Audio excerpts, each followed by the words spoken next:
Hi there, everybody. This is Dan McCready here with Jeff Belanger. No, it is not Halloween. We are talking Christmas. Creepy Christmas, as a matter of fact, which, by the way, once you're done tonight, you'll know that Halloween can't hold a candle to Christmas as far as fear factor goes. You know, because we tend to think of Christmas as, lighthearted, good times, but it's really got, actually, in the beginning, it's very, very dark. Yeah, everything you've heard is wrong. So, no, the whole holiday was born from darkness. It's all centered around the winter solstice. Literal darkness. I mean, it's the shortest day of the year. You go far enough north, the sun doesn't even rise. It is a time to be afraid, to be very afraid. Do I have enough food for the winter? Will my roof hold up to the snow? Do I have enough fuel to burn to keep my family warm? Will I survive? Will I keep my mental state intact because there's not much to do until the spring? I mean, we live in 3 seasons. We live in spring, summer, and fall, but we try to survive the winter. And that is where all of these monsters, so many traditions are born from, was this darkness and this fear. And when you kind of think about it, though, with Christmas, there is always been a little bit of a reference to the paranormal, like, for instance, a classic Christmas Carol. Charles Dickens, right. So that ghost story really defined our modern understanding of what the holiday is supposed to mean as far as charity, reconciling with yourself. And the powerful thing about A Christmas Carol is that by the end of the story, play, movie, however you consume that story, you have that realization where you go, oh no, I just realized who Scrooge is, right? Scrooge is me, right? Like, we're Scrooge. We're getting crankier and miserlier, as we get older.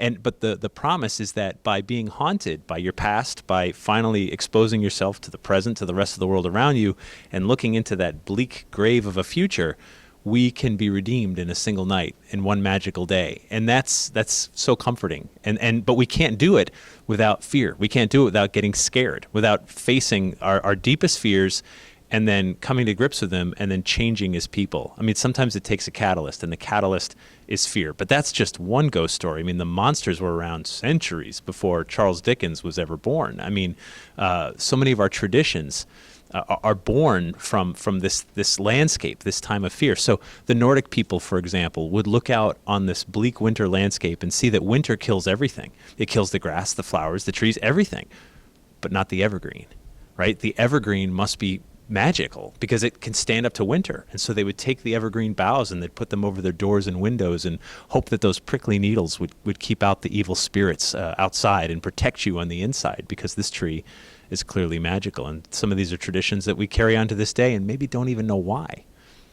And like you even said, for instance, it's kind of a little gory to think about, but the garland we put on the tree. Yes, so the Nordic people considered this tree sacred. They would make a kill. They'd kill an elk or a deer or something, and they would pull the entrails out of the animal and drape it around the evergreen as an offering. And that's when we put up garland, we're basically reproducing this ancient rite. And so I say, if you want a traditional Christmas this year, use real entrails on your tree. Forget the popcorn. Like, go real or go home. The smell's going to be awful, but when people come in and go, what is that? You can say, that is the smell of a traditional Christmas. Now, the other thing, of course, you mentioned some of the monsters, and there is a very monster now who people are really starting to talk about and really rose up in popular culture in the last couple of years, Krampus. Krampus, yes, I'm wearing him proudly today. Yes, Krampus is, he never quite went away, but really got popular in the latter half of the 1800s. People would send Krampus cards around the holidays. Krampus is a cohort of St. Nicholas. They work as a team. Krampus deals with the naughty kids. And we've sort of pushed him into the shadows. Around the 1920s, he just sort of went back into the shadows. But if you think about it, we caught a glimpse here and there, didn't we? I don't know, the Grinch lives in a mountain cave, covered in fur. Not accusing Dr. Seuss of lifting the idea. Yes, I am. I'm accusing Dr. Seuss.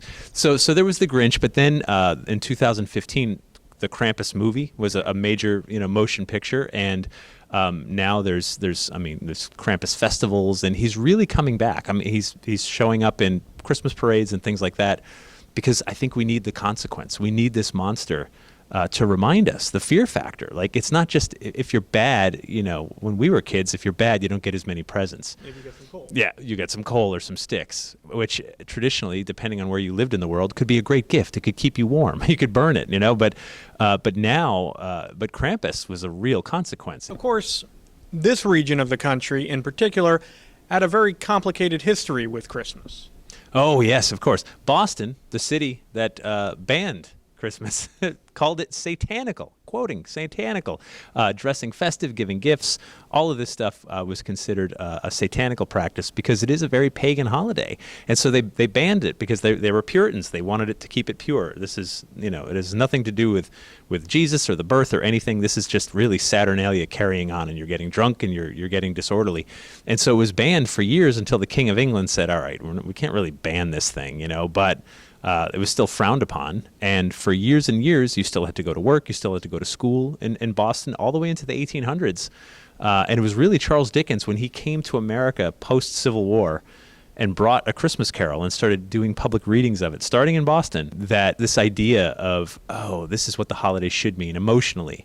And then it was just 3 years after, I think, Dickens came to Boston that it became a federal holiday. It's post-Civil War. Everybody's trying to heal. And then this whole notion of give to charity, get together, give your employees the day off, treat them fairly, like a reminder, right, that there's a consequence for bad behavior, whether you're a boss or a child or anyone. That story really helped define what this holiday means. And we were talking about ghosts, though, and how much we of course mentioned the Christmas Carol, but then, you do hear other songs where it's referenced, the most wonderful time of the year, scary ghost stories from Christmases long, long ago. So you get the idea that maybe that was a bigger part of the holiday than it is today. Oh, sure. Andy Williams, that was the early 1960s when he said there'll be scary ghost stories and tales of the glories.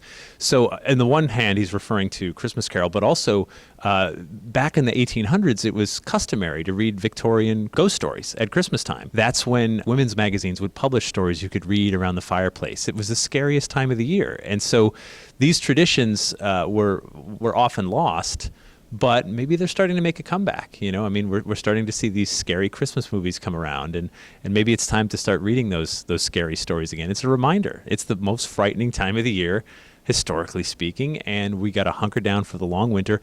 And the only way we get through it, of course, is with each other, which is why we give each other gifts and we celebrate, because we say, hey, if my roof collapses under the snow, I might come to you in need of help. And if your roof collapses, you might do the same. And so we want to have some good tidings and good cheer before we face this brutal, season. And a good ghost story might just scare us into doing the right thing, so we're not haunted. You're saying that you were saying how we're starting to see more and more of this reflection now on this perhaps creepier, darker, more paranormal side of Christmas. Why do you think we're seeing that so much now? We need it. We need it back.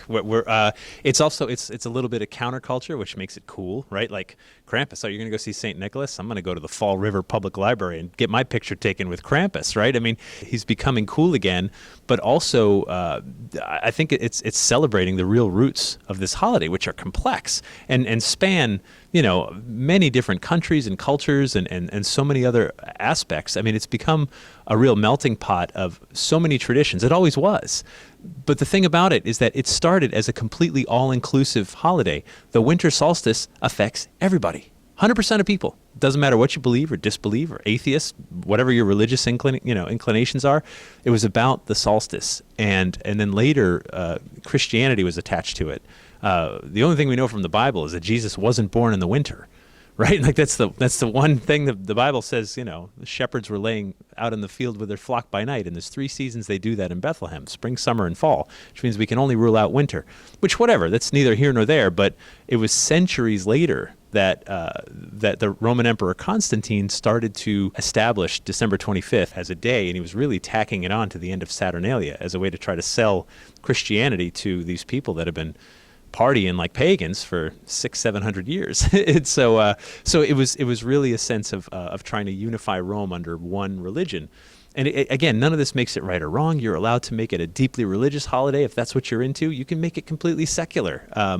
The reality is every year we get to redefine it, and popular culture is now bringing these monsters back into it, and I welcome it. And if you think about it, come on, Christmas Carol has never gone away since it came out in the mid-1800s. People read that story. It's been performed in countless theaters, but we don't think of it because it's become it's become synonymous with Christmas. But it's a scary ghost story. Jacob Marley, come on. It's the scariest ghost ever. The face and the door knocker and the chains that he forged in life, all of it is so powerful. And I think that we can celebrate that and should celebrate that because that's the consequence. And we want to keep ourselves on the right path, and a little bit of fear sometimes is what it takes to get us there. any final thoughts you have for people as we get into the holiday season? I hope you're safe, because there are a lot of monsters to survive this month. I mean, it's not just Krampus. He's not alone. There's tons of monsters hunting us. And the only way we survive is to be good people, work together, and be vigilant, because things do indeed lurk in the long, dark night. All right. Thank you very much. Thank you. And I'm Dan McCready. This is Jeff Belanger wishing you happy holidays.